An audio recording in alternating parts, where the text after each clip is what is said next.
Hey guys, it is Keisha from Keisha Knows Nothing or a Little Bit of Something, and I am back with another video. In today's video, I am sharing with you guys 6 tips for the home buying process. My husband and I just bought a home a few months ago, and so it was a whole new experience for us. And I just felt like it would be great to share some of the tips with you guys just in case you are about to go through it yourself. I don't feel like I am reinventing the wheel here, but I just thought these tips may be helpful to you. So feel free to jot them down and refer to them later. Make sure you thumbs up the video and subscribe as well. I would love to have you here on this channel. So let's get to it. My first tip is to check your credit score. Make sure you check your credit score before you even bother to start searching for a home. That's the first thing that you should do. In fact, you should be checking your credit score at least once a year, in my opinion. But yes, check your credit score before you start your home search. You and your spouse or significant other or whoever you're going in on the house with.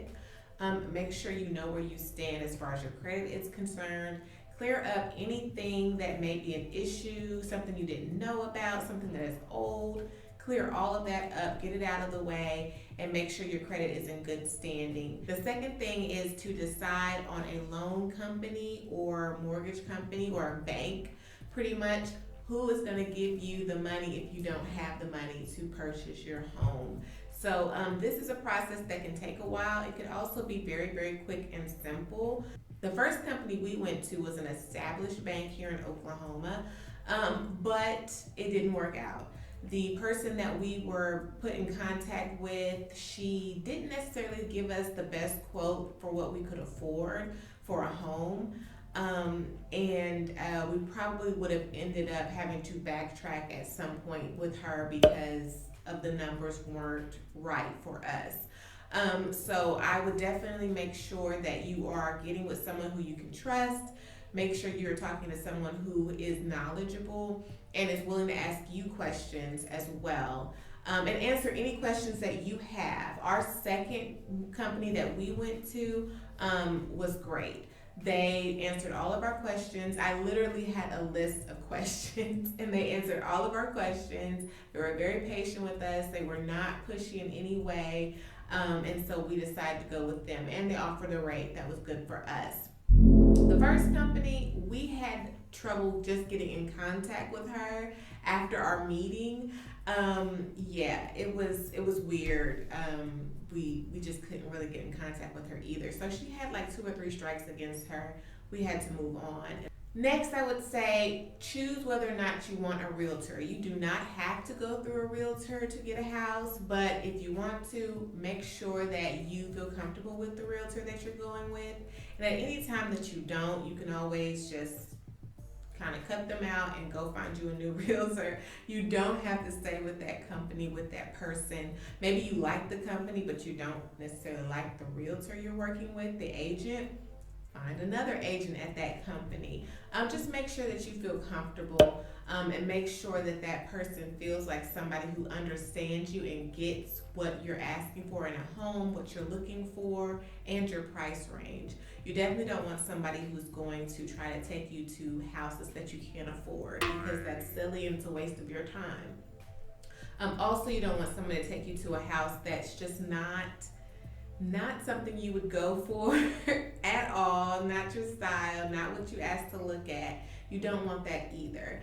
And you also want somebody who's very patient as well because, I mean, this is a big decision. You don't want to feel rushed into it. So if your realtor is pushy, if they're negative, if they're just not helpful at all, move on. There are so many other realtors out there. You do not have to stay with just that one.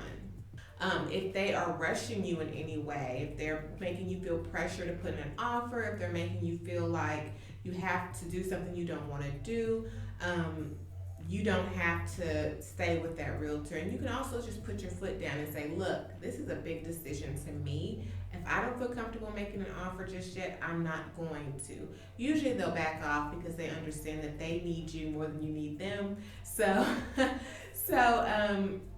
yeah, just don't feel bad about, standing your ground and saying, hey, I'm not ready yet, or that's just not the house for me. I want to keep looking. And that goes into my fifth tip, which is don't rush to buy a home.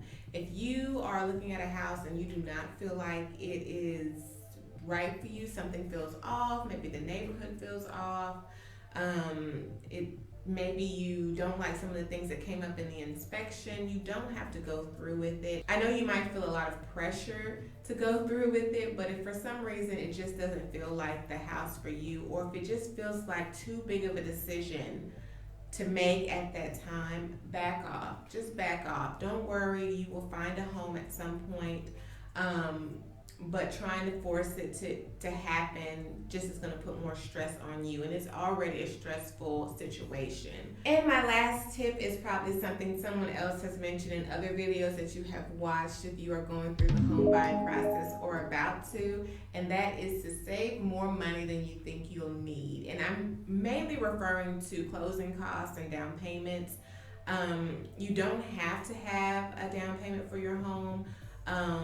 But if you want to have one, save more than you think you are going to need for that down payment. And the same thing for closing costs. You have to factor that in as well. Save more than you think you need. I'm telling you, just go online, Google, see what other people have had as far as their experiences with closing costs and stuff like that. And you might be surprised. You might realize that, oh, I think I need more in closing costs put away than I thought originally.